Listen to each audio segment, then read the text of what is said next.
It had taken weeks of planning to set up our anniversary dinner. I'd picked out her favorite restaurant, one she hadn't stopped talking about since our third anniversary. The table was reserved by the window overlooking the city skyline. I'd even gone the extra mile and arranged for the staff to bring out a bottle of wine with a ribbon tied around it, her favorite vintage. As we were seated, everything seemed perfect. Olivia smiled that familiar smile, the one that used to light up my world, and for a moment, I let myself believe we could get through the rough patch we'd been having. I had even gone out of my way to buy a custom necklace, a delicate chain with a small pendant engraved with the date of our wedding. I had my speech prepared, ready to remind her of all we had built together. I thought the evening might rekindle something between us, that it might put an end to the coldness and distance I'd felt from her over the past few months. What I didn't know was that Olivia had her own speech prepared, one that would shatter everything I thought I knew about my life. Halfway through dinner, just as the wine arrived and I began to raise my glass for a toast, she leaned forward, her expression unsettlingly calm. "I've been cheating on you for 2 years," she said, her voice steady and devoid of emotion. "And I'm leaving you." The world seemed to tilt for a moment, and the glass in my hand hovered midair. I waited for some sign that she was joking, that maybe this was some sick anniversary prank. But her gaze didn't waver, and the cold clarity of her words hung in the air like a dense fog. For a brief moment, I felt an overwhelming rush of anger, betrayal, and humiliation. But instead of letting those emotions take over, I did something that surprised even me. I smiled. Raising my glass as though nothing had happened, I said, "To your new life," my voice as steady as hers. Her brows furrowed slightly, the smallest flicker of confusion crossing her face. She had expected tears, yelling, maybe even begging. She didn't expect composure. I leaned back in my chair, taking a deliberate sip of wine.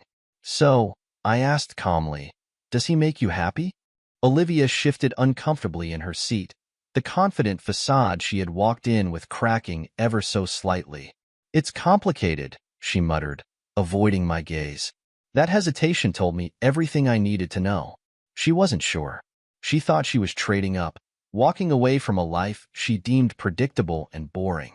But now, faced with my unexpected reaction, she didn't seem so certain anymore. The waiter approached with the dessert menu, blissfully unaware of the emotional bomb Olivia had just detonated at the table. She waved him off, saying she wasn't interested, but I held up a hand. "I'll take a look," I said casually, flipping through the menu as though nothing had happened. I ordered a slice of cheesecake for myself and asked for a coffee. "You should try the creme brulee," I said, looking up at her. She stared at me, incredulous. "How can you act like this isn't a big deal?" "Because it isn't," I replied, setting the menu aside. "You've made your decision, Olivia. There's no point in me getting upset about it now." That wasn't entirely true, of course. Inside, I felt like my heart was being torn apart. But I wasn't about to give her the satisfaction of seeing me break. When the dessert arrived, I excused myself to step outside. The air was cool, and I took a moment to breathe deeply, letting the night calm the chaos in my mind. I pulled out my phone and dialed a number I hadn't used in years. "Nathan, my lawyer." "Nathan," I said when he picked up. "I need your help. Tonight." He didn't ask questions. That was the thing about Nathan. He understood the gravity of a situation without needing every detail right away. He simply told me to send him what I had, and that he'd be ready to meet in the morning. With that, I made one more call, this time to a private investigator I had hired months ago. Alan had been keeping tabs on Olivia ever since I first noticed the late nights and secretive behavior. "It's happening," I told him. She admitted it. "I need everything we've got ready to go." Alan assured me it was all set, and I felt a small measure of relief. Returning to the table, I found Olivia scrolling through her phone, her face illuminated by the dim glow of the screen. I could only assume she was texting him, her new, complicated partner. "How will you explain this to the kids?" I asked, sliding back into my seat. Her face faltered, and for the first time all night, she looked genuinely unsure. I don't know," she said. Of course, she didn't. Olivia had planned this betrayal down to the last detail, but she hadn't thought about the consequences. She hadn't considered how it would affect our children, our family. As I finished my dessert, I allowed myself a small, private smile. She thought she had the upper hand, that she was walking away from me with her head held high. But she had no idea what was coming. Returning to the table, I found Olivia hunched over her phone, her face illuminated by the glow of the screen. Her lips twitched with the faintest hint of a smile. She was texting him. She didn't even bother to hide it anymore. Sliding back into my seat, I watched her carefully, noting every small detail. The way she held her phone protectively, the slight blush on her cheeks, the avoidance of eye contact. It was as though she had already erased me from her life. "What will you tell the kids?" I asked casually, breaking the silence. Her head snapped up, and for the first time that night, she looked genuinely caught off guard. I'll figure it out," she stammered. The confidence she'd exuded earlier was beginning to crack, and I could see the wheels turning in her head. She hadn't thought that far ahead. Her plan didn't extend beyond her own selfish desires. "You'll figure it out?" I repeated, raising an eyebrow. "That's reassuring." She glared at me, her defensiveness bubbling to the surface.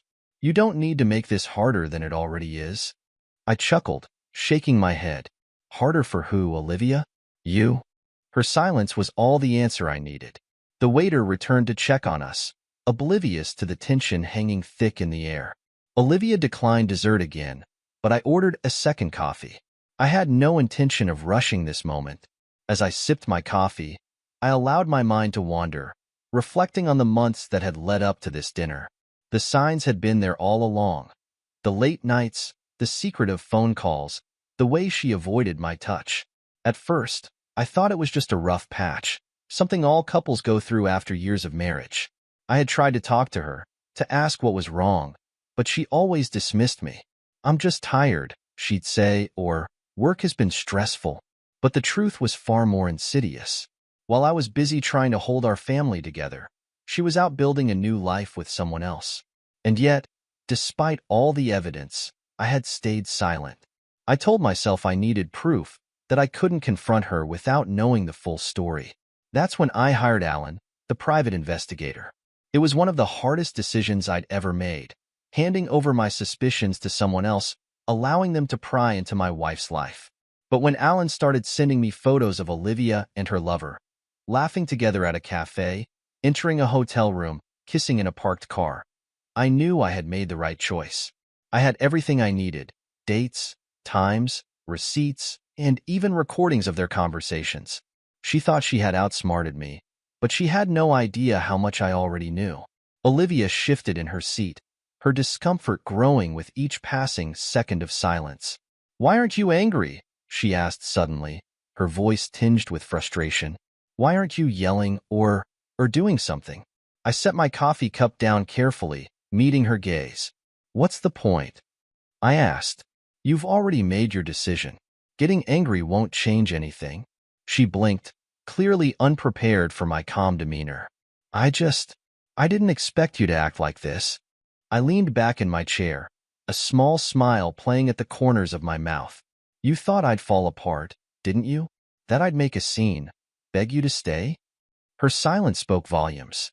The truth was, I had fallen apart.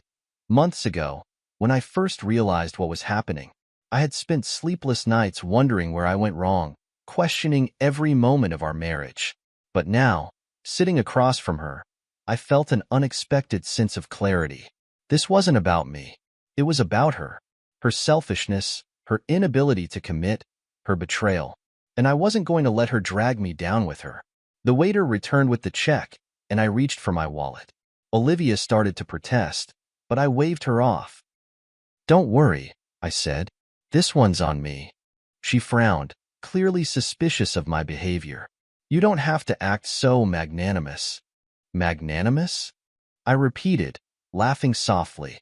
That's a big word for someone who just admitted to cheating. Her cheeks flushed, and she looked away, fiddling with the edge of the tablecloth. As I signed the receipt, I glanced at her one last time. "You know," I said, my tone light, "you've given me a lot to think about tonight. I hope he was worth it." Her eyes darted to mine, but I didn't wait for her response.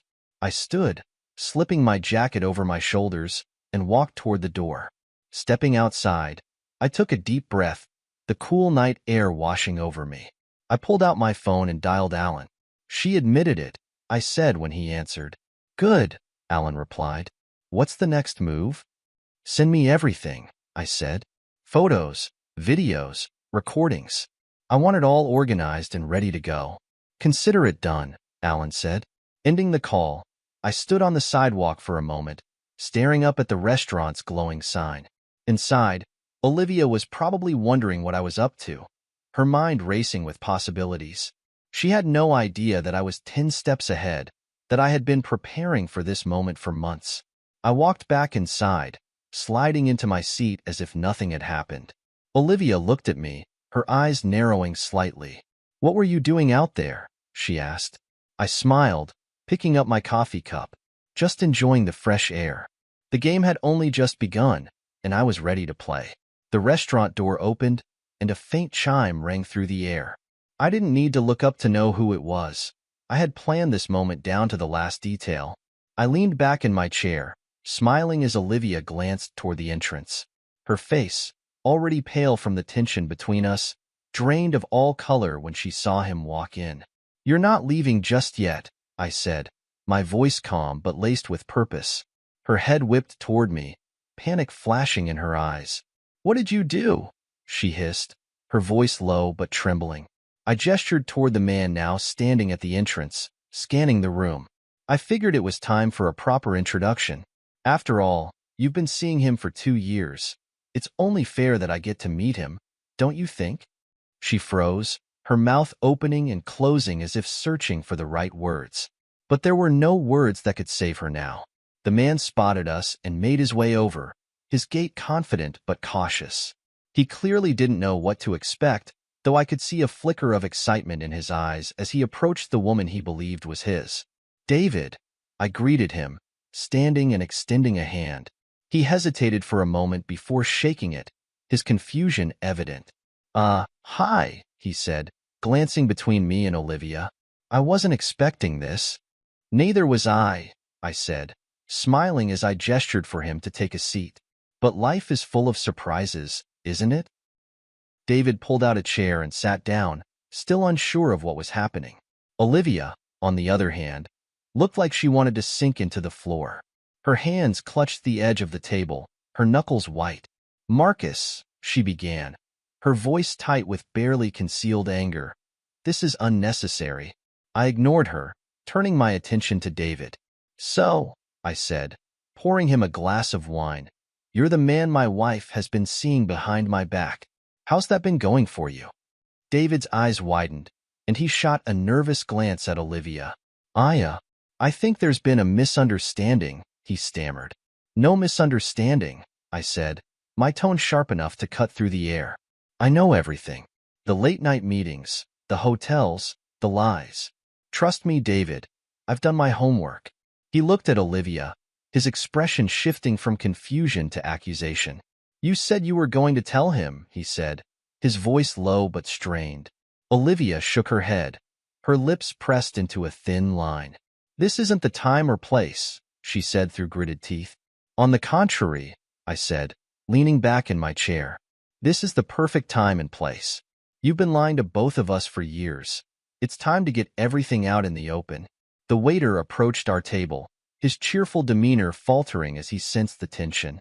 I ordered another bottle of wine and a round of desserts, ignoring the awkward silence that had fallen over the table.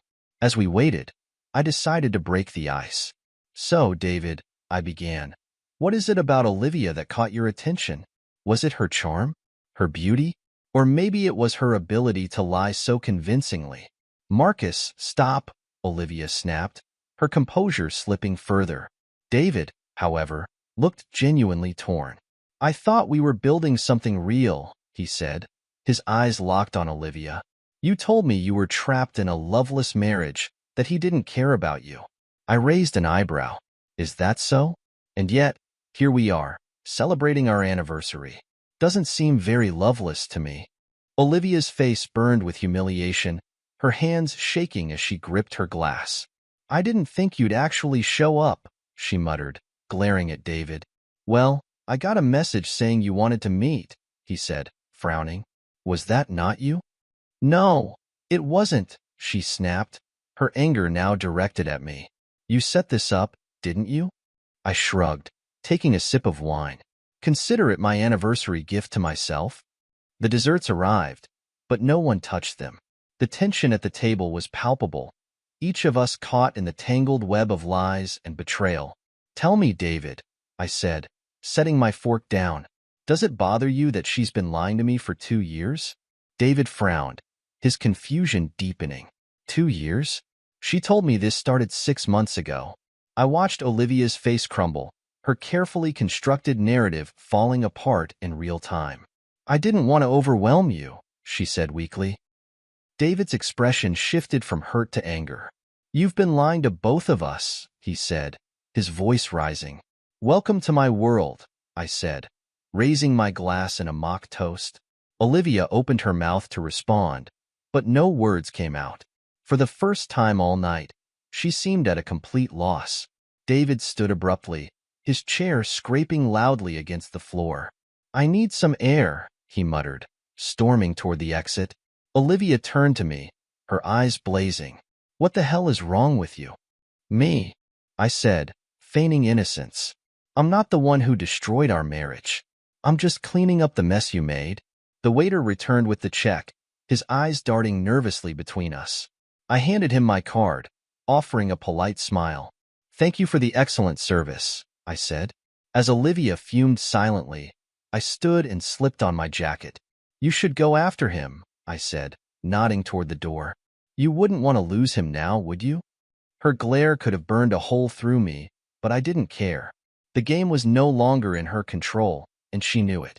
With that, I walked out of the restaurant, leaving her to deal with the fallout of her choices. I stood outside the restaurant, leaning against the railing, watching the city lights flicker in the distance. The evening air was crisp, carrying the faint sounds of traffic and laughter from a nearby bar. I took a deep breath, letting the tension ease from my shoulders. Inside, Olivia's carefully constructed world was crumbling, and it was only a matter of time before the cracks became irreversible. As I turned back toward the restaurant, I saw David standing just outside the door, pacing back and forth. His face was pale, his brow furrowed with a mixture of anger and confusion. You all right there, David? I asked, keeping my tone casual. He stopped pacing and turned to me, his jaw tightening. What are you playing at? He asked. Why would you set all this up? Set it up? I repeated, pretending to think. I didn't set anything up. I just thought it was about time we all had an honest conversation. You know, clear the air. Clear the air, he snapped. You're humiliating her. And me? I raised an eyebrow, crossing my arms. Humiliating you? You've been sleeping with my wife for 2 years, David. If anyone deserves to feel humiliated, it's the two of you.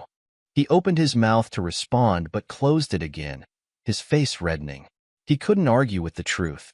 The restaurant door swung open, and Olivia stormed out, her heels clicking angrily against the pavement. Her face was flushed, her eyes burning with fury.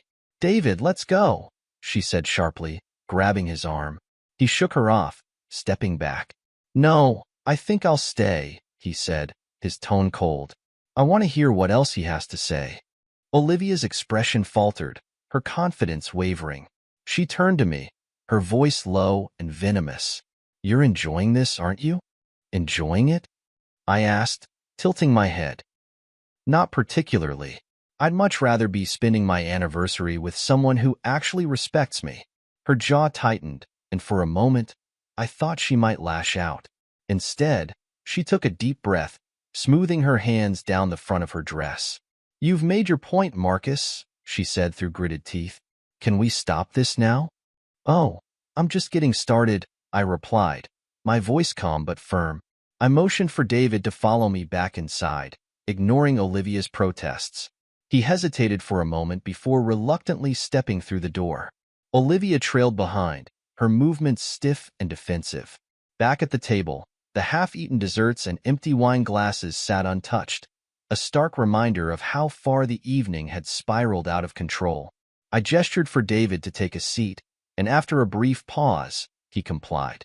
Olivia remained standing, her arms crossed tightly over her chest. I don't know what you're trying to accomplish, she said, her voice trembling with anger.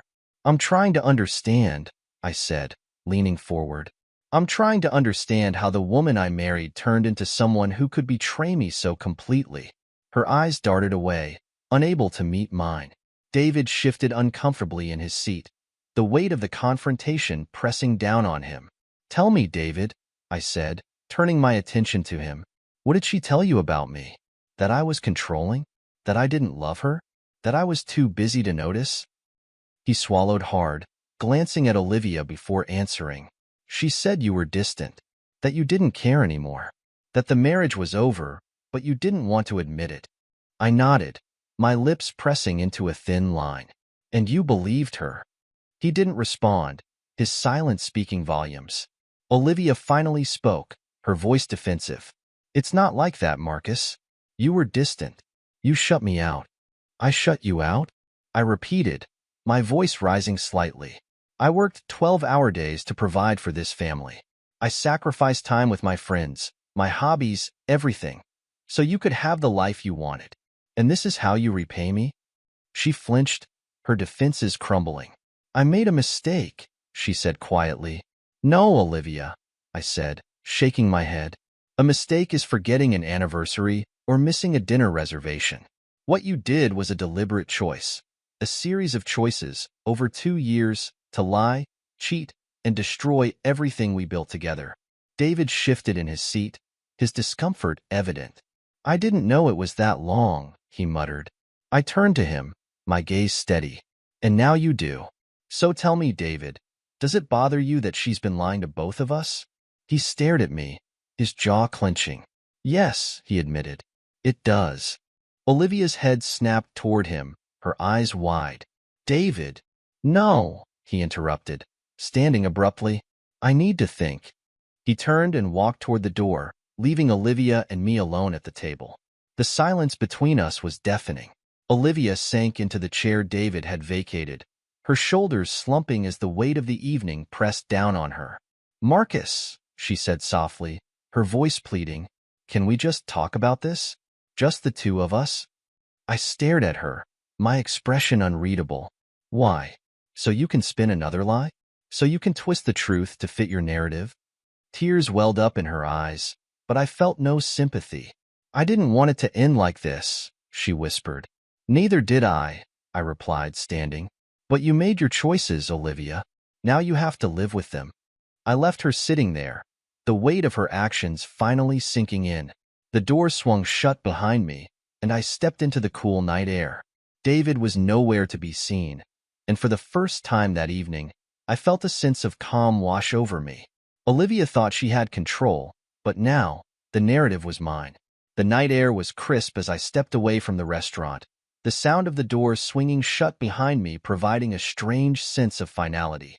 I didn't look back to see if Olivia was still sitting there, her world unraveling piece by piece. I didn't need to. For the first time in months, maybe years, I had the upper hand, and I wasn't about to let go of it. I walked a few blocks before pulling out my phone.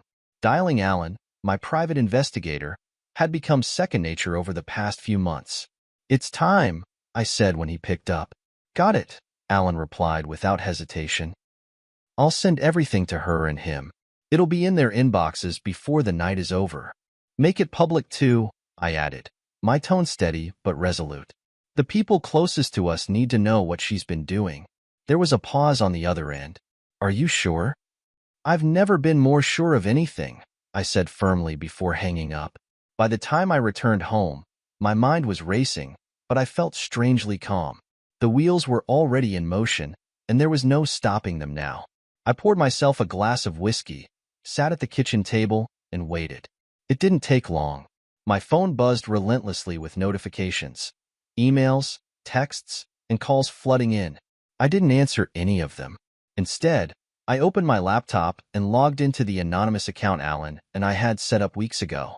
The evidence was all there. Photos, text message screenshots, and detailed accounts of Olivia's affair with David. Every lie she had told, every betrayal she had committed. It was all laid out for anyone to see.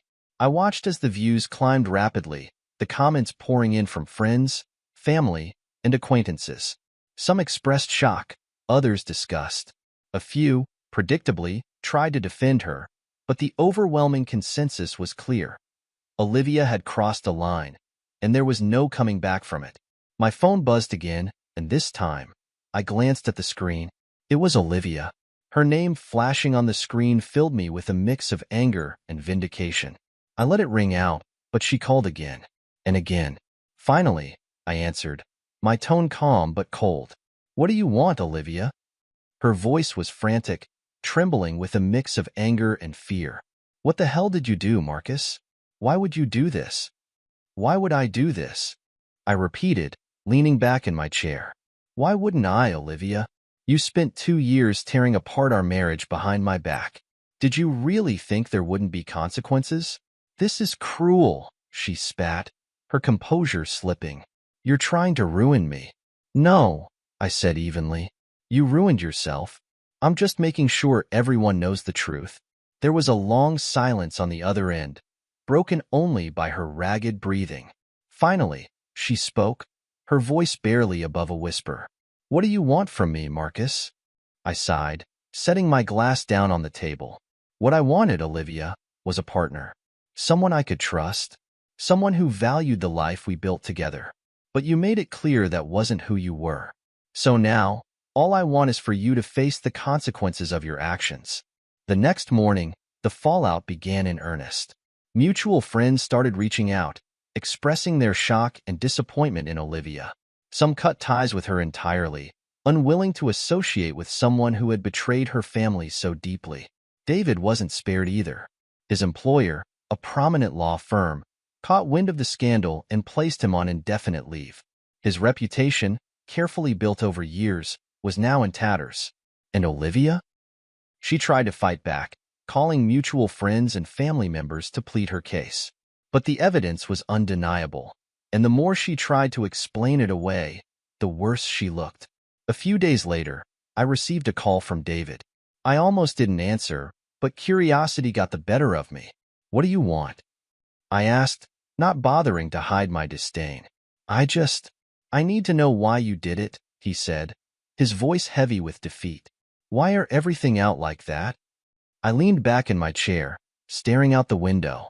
"Because you needed to know what it feels like," I said simply. "You thought you could walk into my life, take my wife, and destroy my family without any repercussions. You were wrong."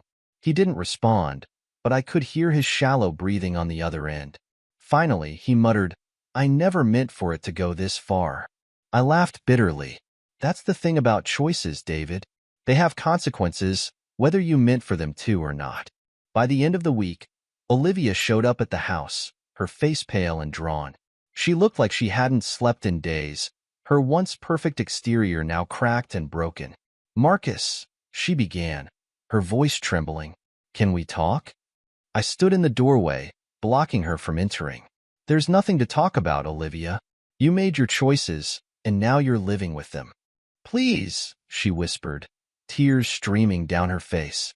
"I'll do anything to fix this. I'll go to counseling. I'll cut off contact with David. Just don't give up on us." I shook my head, my expression resolute. "There is no us anymore, Olivia. You ended that the moment you decided to betray me." Her shoulders slumped, and for the first time, she looked truly defeated. Without another word, she turned and walked away, disappearing down the driveway. That night, as I sat in the quiet of the house, I felt a strange mix of emotions. Part of me was relieved that it was finally over, that the truth was out and the lies were behind me. But another part of me mourned the life I had lost, the marriage, the family, the future I had envisioned. Still, I knew one thing for certain. I wasn't the one who had destroyed it. That burden was Olivia's to bear, and she would bear it alone. The days following Olivia's public unmasking were nothing short of chaotic. What had started as a carefully executed plan to reveal her betrayal had now spiraled into something far bigger. The ripples of her actions extended beyond our home and touched every corner of her life.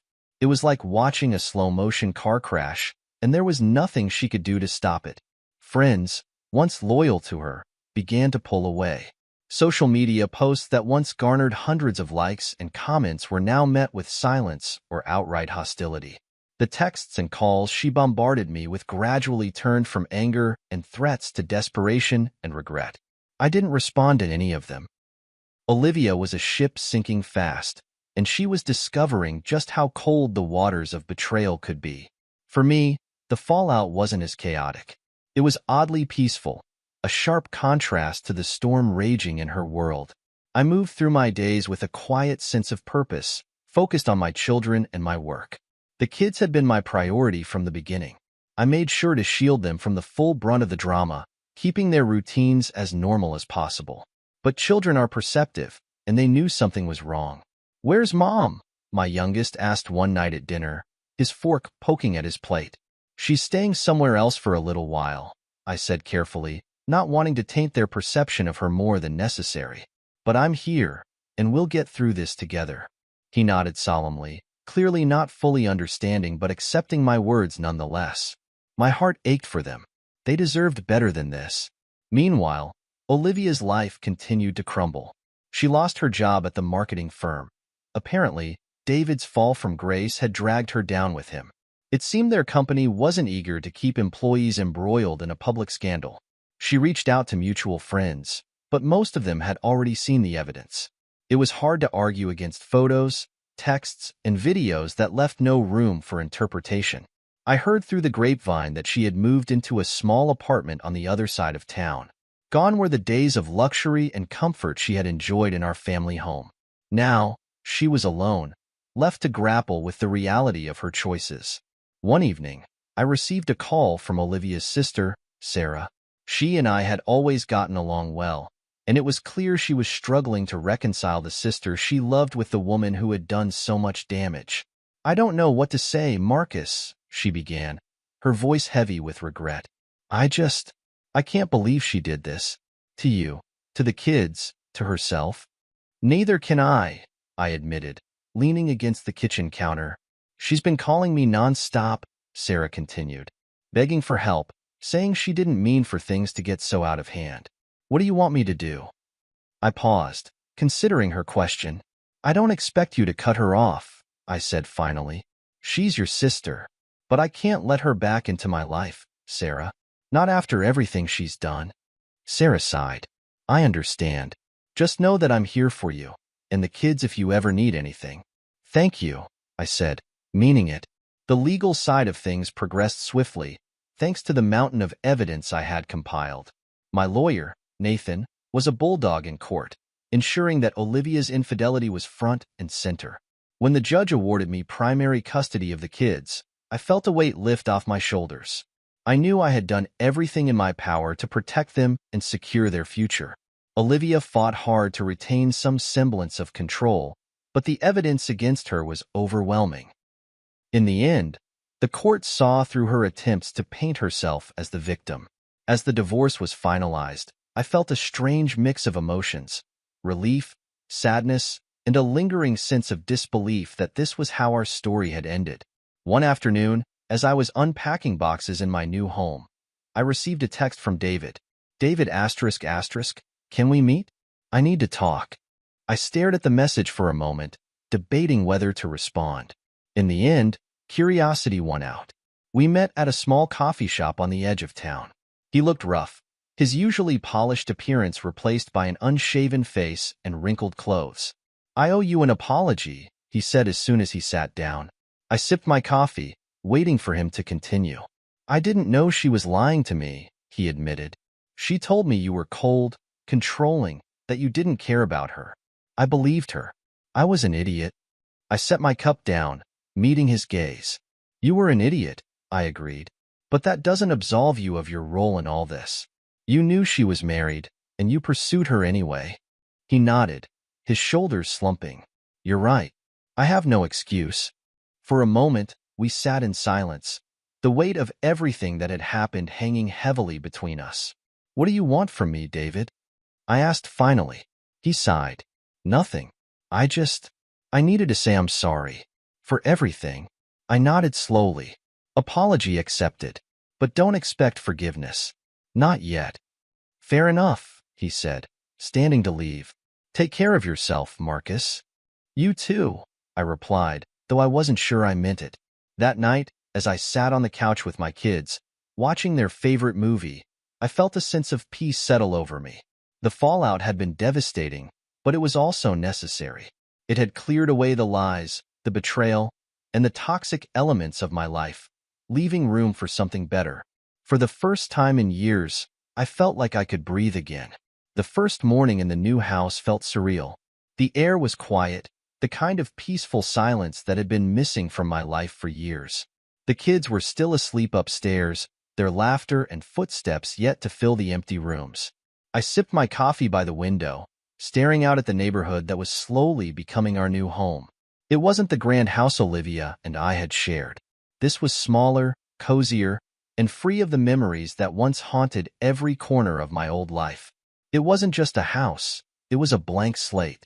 Moving on wasn't easy. It never is after betrayal of that magnitude.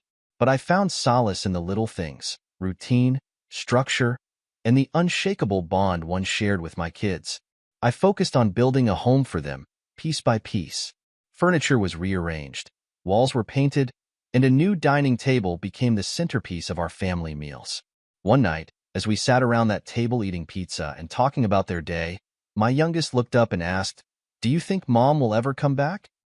The question hung in the air, heavy and unspoken until now. I set my slice down, meeting his wide, innocent eyes. "Mom made some choices that hurt our family," I said carefully. "But what's important is that we're safe now, and we have each other." He nodded, though I could see he didn't fully understand. Maybe he didn't need to. It was during these quieter days that I met Claire. She was my neighbor, living in the house next door. We'd exchanged polite nods and hellos when I first moved in, but it wasn't until she saw me struggling with a stubborn lawnmower that we really talked. "Need a hand?" she called out, walking over with a cheerful grin. "I could use all the help I can get," I admitted, stepping back as she inspected the machine. She fiddled with a few knobs, gave it a hard yank, and the motor roared to life. "You've got to show it who's boss," she said with a laugh. I chuckled, wiping my hands on my jeans. "Thanks. I owe you one." "No problem," she said, extending a hand. "I'm Claire, by the way." "Marcus," I replied, shaking her hand. Claire had an easy way about her, the kind of warmth that drew people in. Over the next few weeks, we'd run into each other more often. At the grocery store, at the park with her dog, and even at the local coffee shop. Each time, we'd exchange a few words, and slowly, those brief encounters turned into longer conversations. She learned about my kids, my work, and even a little about what had happened with Olivia. I didn't go into detail, but Claire had a way of listening that made me feel heard. One evening, she knocked on my door with a casserole dish in hand. "I figured you could use a break from cooking," she said, smiling.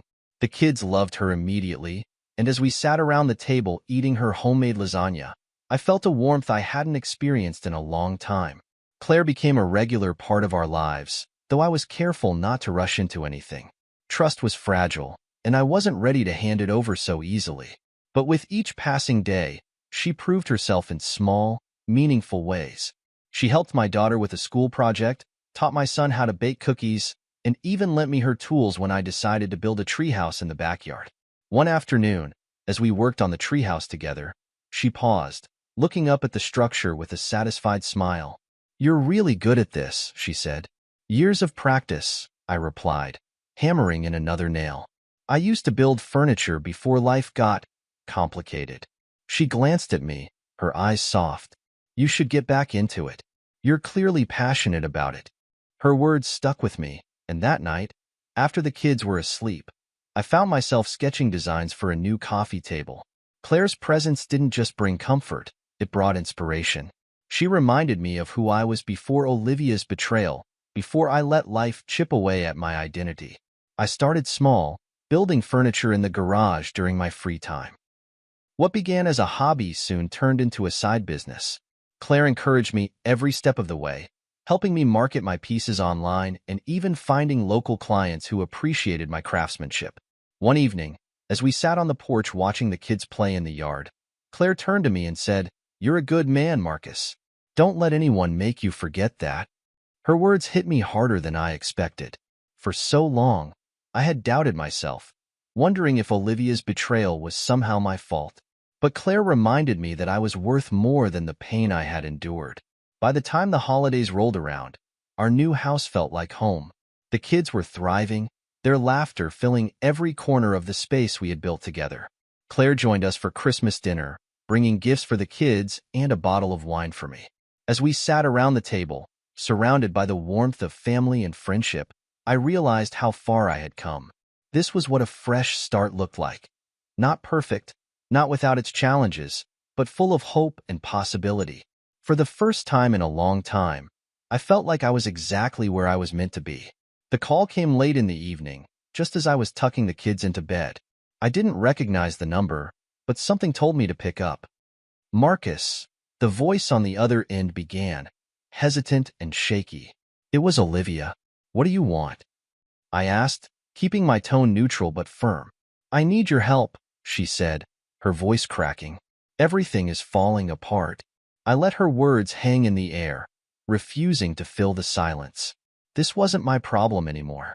They froze my accounts, she continued, her desperation seeping through the line. I can't pay rent. I've been let go from my job and I don't know what to do. Her admission didn't surprise me. I had heard bits and pieces through mutual acquaintances, how David had abandoned her, how her reputation had been destroyed by the very evidence I'd made public. I'm sorry to hear that, I said flatly. But this is your mess, Olivia. You made these choices. I know, she whispered, her voice barely audible, but I didn't think it would end like this. Her downfall had been swift and brutal. After our divorce was finalized, she struggled to find stable footing. The evidence of her infidelity and deceit had spread far and wide, tarnishing her reputation both personally and professionally. David, the man she had risked everything for, had cut ties with her not long after losing his job. Without his financial support or companionship, she was left to fend for herself. Her once vibrant social circle dissolved overnight. Friends who had once flocked to her dinner parties now avoided her calls. The ones who did stay offered little more than pity, unwilling to get too close to the chaos she had created. She moved into a small, run-down apartment on the outskirts of town, a far cry from the luxury she had once enjoyed. Rumors swirled about her struggling to make ends meet, picking up odd jobs to scrape by. Despite everything, Olivia still tried to salvage her image. She wrote a long-winded post on social media, painting herself as a victim of circumstance and misunderstandings. But the internet never forgets, and the comments were quick to remind her of the truth. Didn't you cheat on your husband for 2 years? One user asked bluntly. Maybe try owning up to your actions instead of playing the victim, another wrote. Her attempt to control the narrative backfired spectacularly, and she eventually deleted her accounts altogether. Meanwhile, my life continued to move forward. The kids and I had settled into a comfortable routine, and Claire had become an integral part of our lives.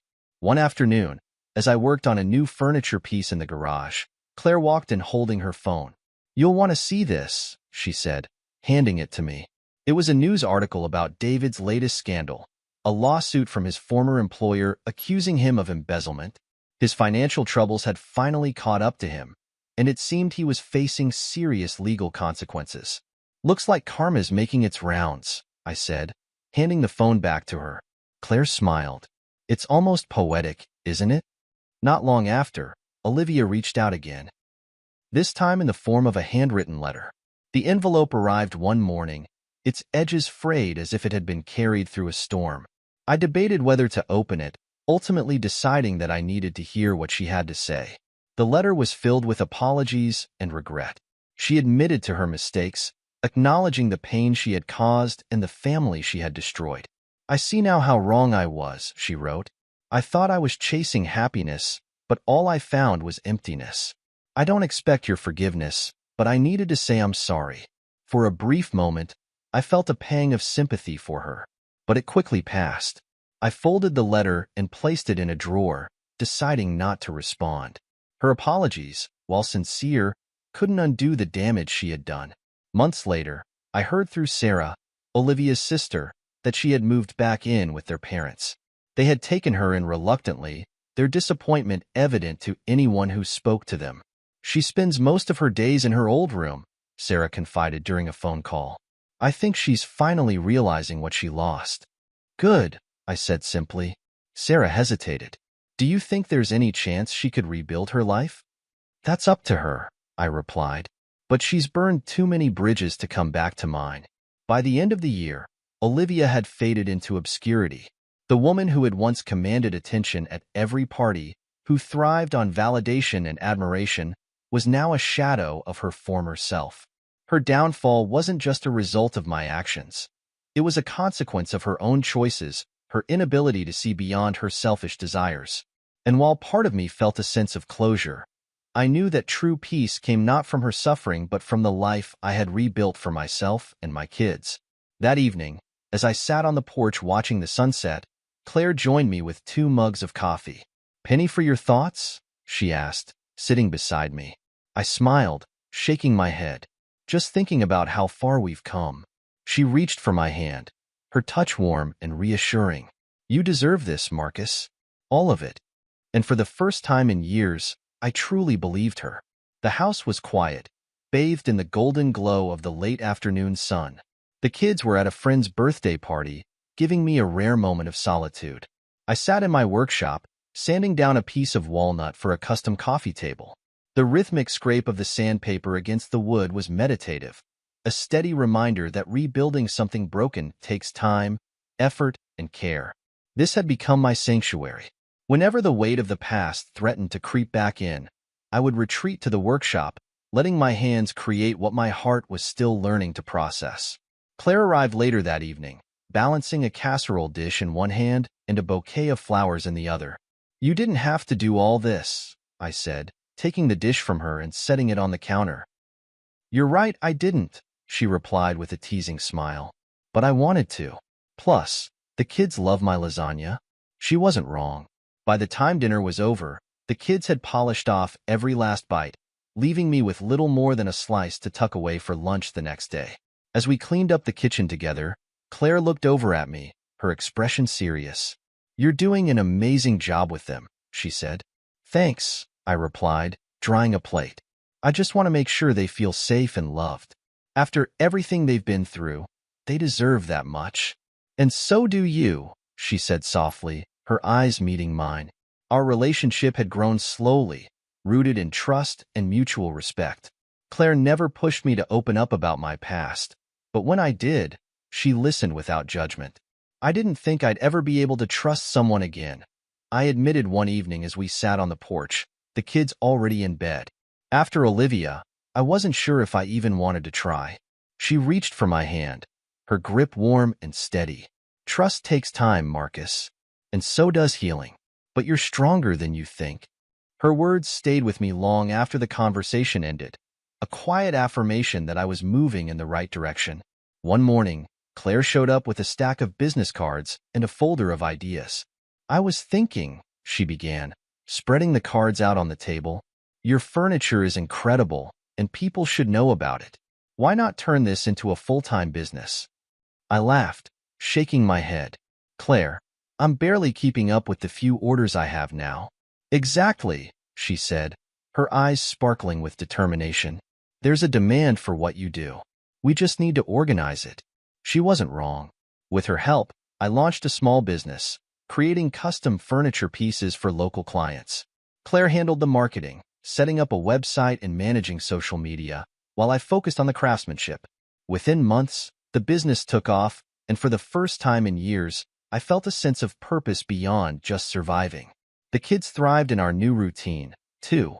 My son joined a local soccer team, while my daughter developed a passion for art. Claire became an integral part of their lives, attending games and helping with school projects. One evening, as we sat around the dinner table, my daughter looked up and said, "Claire, are you going to marry Dad?" The question caught us both off guard. Claire's cheeks turned pink, and she glanced at me, unsure how to respond. "Well," she began, choosing her words carefully, "that's something your dad and I would need to talk about. But I'll always be here for you, no matter what." Her answer seemed to satisfy my daughter, who nodded and went back to her plate. But later that night, As Claire and I sat on the couch, I couldn't help but bring it up. They love you, you know, I said, turning to her. And so do I. She smiled, leaning her head against my shoulder. I love you too, Marcus. All of you. The moment felt like a turning point, a confirmation that the life we were building together was real and lasting. For the first time in years, I wasn't looking over my shoulder, waiting for the other shoe to drop. The scars of the past were still there, but they no longer defined me. Instead, they served as a reminder of how far I had come, and how much I had to look forward to. Months later, we stood in the backyard, watching the kids chase fireflies under a canopy of stars. Claire wrapped her arms around me, her head resting against my chest. "Do you ever think about her?" she asked quietly. "Sometimes," I admitted, "but not the way I used to. She's a part of my past, and that's where she'll stay." Claire nodded, her fingers lacing with mine. "I'm glad you found peace." "So am I," said, tightening my hold on her. The night ended with the kids curled up on the couch, their laughter still echoing in the corners of the house. As I watched them, I realized that hope and healing weren't just concepts, they were choices. I had chosen to fight for a better life, for myself and for my family. And in doing so, I had discovered something I thought I'd lost forever: joy. 5 years had passed since the dinner that had shattered my world and set me on a path of rediscovery.